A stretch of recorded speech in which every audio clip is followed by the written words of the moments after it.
So we'll get started. I just want to say thank you for coming. I think everyone knows, well, most of us know about the cluster, so thank you for coming to the Power and Intersecting Inequalities Research Cluster, because I've got to promote it every time I can. So I think before we start, shall we just do a quick round of introductions? So I'll start with myself. So I'm Nafisa, I'm a lecturer in sociology at Northumbria. A lot of us know each other from before anyway. And I'm going to be working, I'll just say what I'm working on as well. So I'm going to be working on a book chapter for my monograph. So I'm looking at doing the background chapter, which is probably the hardest bit because it's the first chapter. So I'm getting really stressed. But yeah, hopefully I'll get the first draft done today. So yeah, I'll pass it on to you, Catherine. Thank you. Thanks, Nafisa, and thanks so much for inviting me. It's great to be here. Nice to have a change of scene and meet some new people. I am based at Newcastle University in the Geography Department. I started there in February on a 5-year research contract.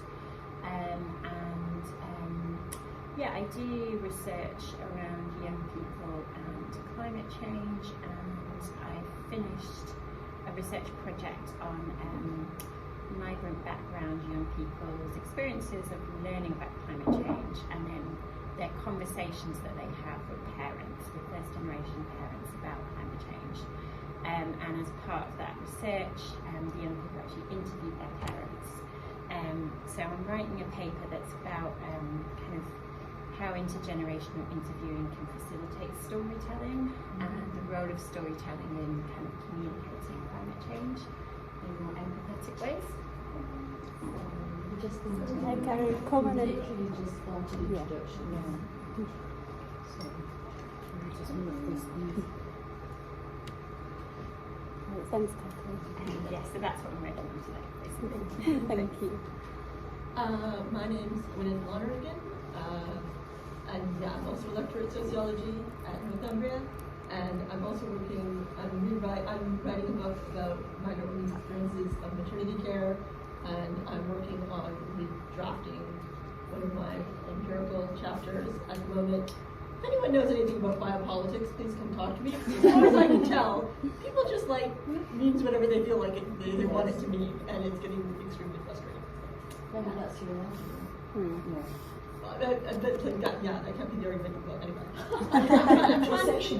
I'm trying to argue that both immigration controls and policies around reproduction are about not just about who can become a citizen, which is something that Loretta Ross, who's a reproductive justice scholar in the United States, has pointed out, but also about maximizing your citizens according to racial and economic, according to health, because it's biopolitics, but also according to racial and economic criteria.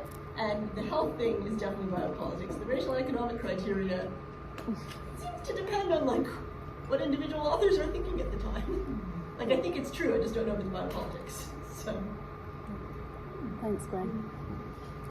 Archie Ratno, teach sociology. Today I'm working on a paper that stems from a funded research project that is currently still in progress.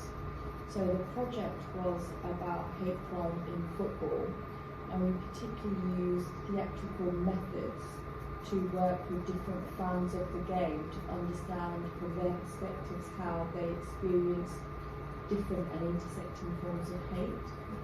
And the purpose of the project is try and use that understanding to kind of tackle and eliminate hate at places and spaces where it occurs.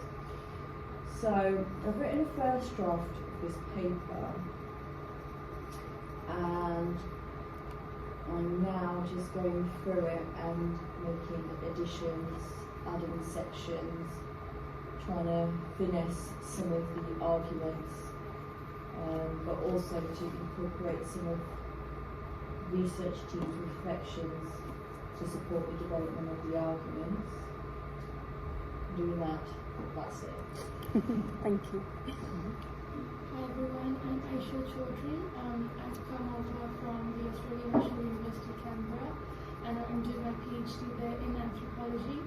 And what I'm going to work on today is basically, so my research is on the lives and experiences of single women in Pakistan, and I'm going to be working on the background chapter 5, similar to you. So struggling with that a bit, but hoping that I can get some inspiration today to be able to get through it. Brilliant, thank you. So I'm Caroline Burns and I'm in the sociology department as well. No, we're not really like lots of people here already. We've done this 7 times before. Yeah.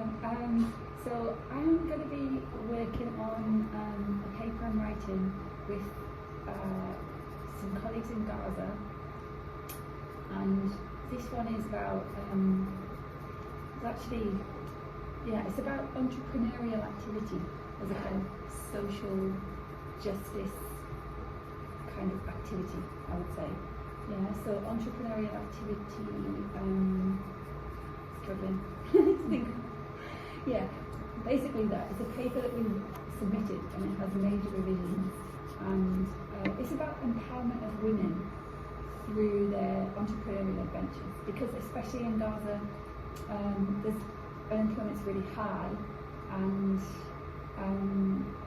so entrepreneurship is really promoted a lot, and it has some benefits but some drawbacks.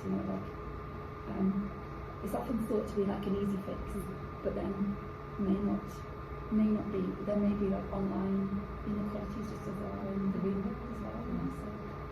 So I'm going to point. Thanks, Caroline. So, last but maybe not least, Lorena Rocha. I'm also in the social sciences department. My work has always been very interdisciplinary, and I work on trafficking and modern slavery, especially policy. So most of my research has been around evaluation of implementations of policy.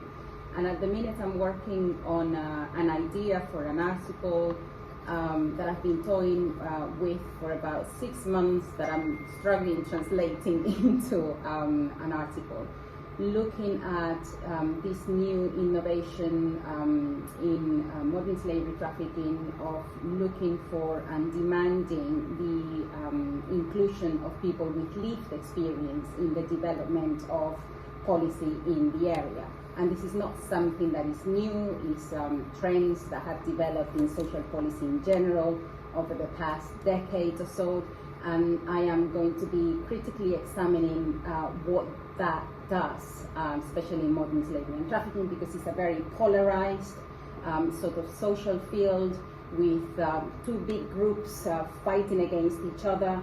And I'm looking at those within the field that are promoting the use of the lived experience.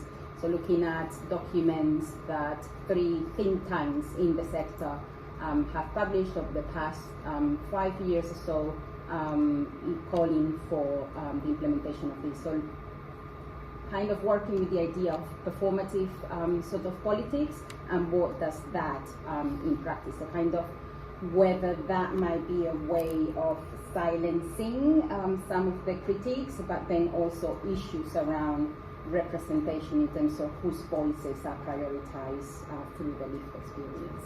So kind of very mixed, maybe, I don't know. Yeah, brilliant, sounds good. Yeah. So thank you everyone for sharing. So we've got a range of people working on different things. We've got chapters, we've got PhD thesis, we've got papers, and a range of topics, so that's really good. If everyone doesn't mind, I probably will follow up in about 6 months and just see if anyone's managed to submit that or publish, just so that we can see how productive our writing day's been. So that's just a warning as well. Or just so what I was also going to say is just some housekeeping before we start the other stuff, because I want to do this little meditation thing before we start, and then really get focused into our writing. So there's teas and coffees in that corner, there's water, biscuits, toilet, there's one toilet, and she said it's just down the side of the reception at the back, so just if you need to go, just go whenever you need to go. Also the room, there are other tables in the room, so if you don't want to stay here, you can move around, so feel free, you don't have to wait until the next writing block, you can just move around when you want, because this is a space for you to be comfortable, so just do what you need to do to write, really. Has anyone got any questions that they want to ask me before we go into the meditation and get started? Caroline, do you want to get a drink before we start or anything?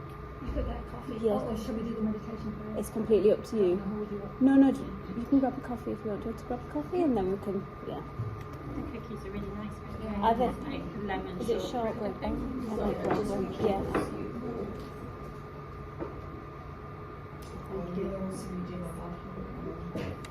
We're going to dip it in.